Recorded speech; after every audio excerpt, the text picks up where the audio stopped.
ఎవరా మీరు ఎందుకు సంవత్సరాలు కాల్చేసి కదా ఎందుకు పూడ్చిపెట్టావు? అది అడగడానికి నువ్వెవడురా? మాది ఈ ఏరియానే, నువ్వేం చేసినా చూస్తూ ఊరుకోవాలా? వద్దురా చెప్పేది వినరా తమ్ముతురా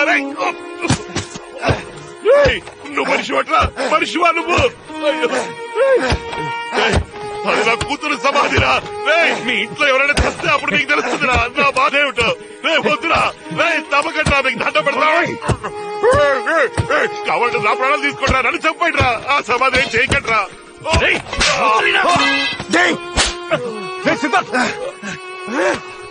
ప్రాణాలు తీస్తుందయ్యా నీ కూతురు, నా ప్రాణాలు తీస్తుంది. ఎవరైనా నీ కూతురు నాకేమైనా సొంతమా బంధమా?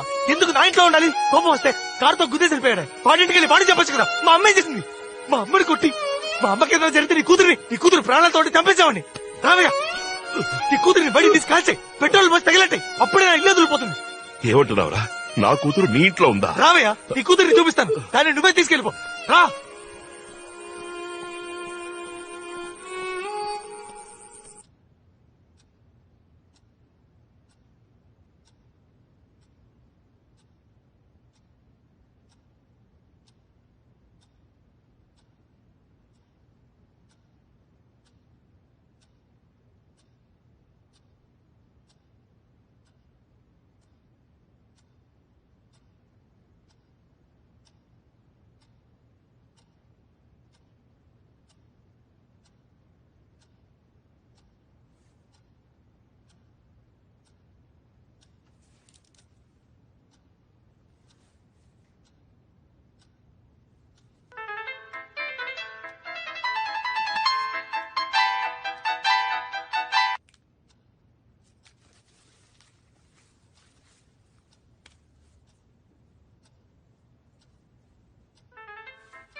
ఎక్కడికి వెళ్తున్నారు?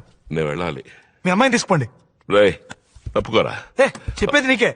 రేయ్ నా కూతురు దగ్గరికి వెళ్ళాలరా, దారదలు. నీ కూతురు ఇక్కడే ఉందయ్యా, తీసుకుపో. రేయ్ ఏమనుకుంటున్నారా? అర్ధరాత్రి వచ్చి రౌడీసం చేసి నన్ను ఇక్కడికి తీసుకొచ్చారు. మనిషిలా ఉన్నాను, మృగంలా మార్చగట్టి. ఏం చేస్తావయ్యా? నేను మనిషిలానే ఉన్నా. నీ కూతురు చావు బతుకులు అంటే మానవత్వంతో కాపాడాలనుకున్నాను, కానీ తను. నా కూతురు చచ్చిపోయింది కదరా, నువ్వే కదరా తన్ని హాస్పిటల్ కి తీసుకెళ్ళావు. నీకు ఎంత డబ్బు కావాలరా? ఎంత డబ్బు కావాలి? కావాల్సిన డబ్బు అడుగు. అలా కాకుండా పిశాచ్ అయింది, దయ్యమైంది, అదైంది అని ఎందుకు తప్పుగా మాట్లాడు? ఎవరు తప్పుగా మాట్లాడుతున్నారు? కాసేపు ఇక్కడ కూర్చొని చూడు, నీ కూతురు ఏం చేస్తుందో తెలుసు. కూతురు మీద లేనిపోయి చెప్పొద్దు. నిజమే చెప్తున్నానయ్యా, నీ కూతురు ఇక్కడే దాక్కునుంది, తను తీసుకెళ్ళి. అమ్మరా హాస్పిటల్ నుంచి ఫోన్ చేశారు. అమ్మా రావయ్యా, మా అమ్మ నువ్వే అడుగు. నీ కూతురు ఏం చేసిందో నువ్వే అడుగు. అమ్మా నిన్నెవరో మా బాత్రూమ్ లో తోసింది, ఎవరు చంపాలని చూసింది, నేను స్పీకర్ లో పెడతాను, గట్టిగా చెప్పు, అందరికీ తెలియాలి. చెప్పమ్మా, ఆ దయ్యమే కదా, ఆ దయ్యమే కదా నేను చంపాలని చూసింది. అది దయ్యం కాదురా, నువ్వు అన్నావు కదా మన ఇంట్లో ఏదో ఉందని. దాన్ని నేను కళ్ళారా చూశాను. నేను బాత్రూంలో జారి పడినప్పుడు అది నన్ను కాపాడింది. ఏంటి మరి మొన్న జారి పడింది? అది అబద్ధం రా. మన కిందేంటి తాగుపోతూ తన పెళ్ళాన్ని కొడుతుంటే అడ్డుపడ్డాను. నన్ను తోసేశాడు, నా తలకి దెబ్బ తగిలింది. అప్పుడు నీతో అబద్ధం చెప్పాను, కానీ నిన్న నిజంగానే బాతుల్లో జారిపడ్డాను. సాయం చేయడానికి ఎవ్వరూ లేరు, కానీ ఏదో నన్ను లాక్కెళ్ళింది. అప్పుడే నువ్వు చెప్పిన దయ్యాన్ని చూశాను. అది దయ్యం కాదురా, దైవం. నా ప్రాణాలు కాపాడిన దైవాన్ని. డాక్టర్ చెప్తారు. సిద్ధార్థ్.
అయ్యో చిట్టి తల్లి,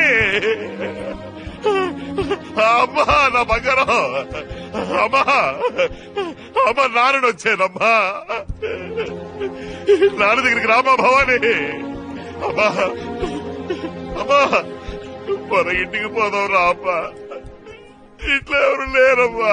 అమ్మా మరి ఫ్యాక్టరీకి వెళ్దాం రా అమ్మా. తల్లి నాన్నకి నడుగునమ్మా, అమ్మా నాన్నకి తోడుగా ఫ్యాక్టరీలో ఉంది కానీ రా తల్లి. అమ్మా తల్లి ఎంతగా బ్రతిమాలుతున్నారమ్మా. ఇక్కడ మనకు అయిన వాళ్ళంటే ఎవరు లేరు కదమ్మా. ఈ బాబు పాపం చాలా మంచివాడమ్మా. నీకు నీకు దెబ్బ తగిలితే హాస్పిటల్కి తీసుకెళ్లి చేర్చాడు కదమ్మా. నేను గట్టిగా మాట్లాడుతున్నా గట్టిగా మాట్లాడుతున్నాను అంటావు కదా తల్లి. ఇక్కడ వీళ్ళకి భారంగా ఎందుకమ్మా ఉండడం. రా తల్లి పోదాం, మన ఇంటికి పోదామ్మా. అమ్మా ఎదుటి వాళ్ళకి కష్టం కలిగించకూడదు తల్లి.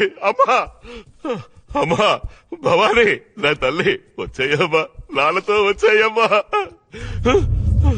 అయ్యో తల్లి, అమ్మా నాన్న మొహం చూడడానికి నీకు ఇష్టం లేదమ్మా. నేను ఒంటరిగా ఉండలేకపోతున్నానమ్మా. నాకంటూ ఎవరున్నారు చెప్పు. మన ఇంటికి పోదాం రామా, నీ చేయి పట్టుకుని తీసుకుపోతాను. మన ఇంట్లో నువ్వు నాకు తోడుగా ఉండమ్మా. భవానీ నేను అనాథనైపోయానమ్మా. దేవుడా నా కూతురు చేతులు ఇలాగానే చూడాలి తల్లి. అమ్మా నాకేం దిగు లేదమ్మా. చిటికడు విషమో లేదా దేనికో దానికో ఊరేసుకుని నేను నీతో వచ్చేస్తాను తల్లి. కానీ నేను చేయాల్సిన పనుడు మిగులుద్దమ్మా. అందుకే కవునాను నిన్ను నా నుంచి దూరం చేశాడు చూడు, వాడి ఆనవాళ్ళు చూపించు తల్లి. వాడి కత్తితో చంపేస్తానమ్మా. అమ్మా అమ్మా భవానీ నా తల్లి.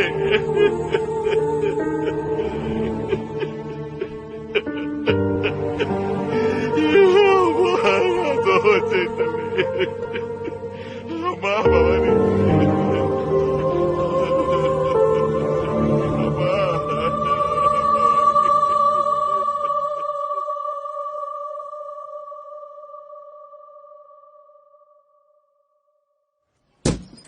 టీ తాగితే బయలుదేరండి అయ్యా, బెంచీలు అరిగిపోతున్నాయి ఇక్కడ.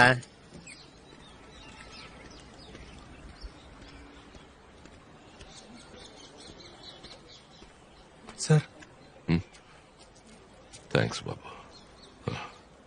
నీకు నాకు ఆకలి లేదు సార్.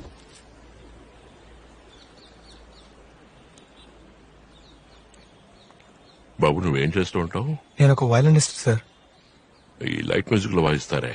కాదు సార్, మ్యూజిక్ డైరెక్టర్స్ కి ఇళయరాజా గారి దగ్గర కూడా వాయించాను సార్. ఓ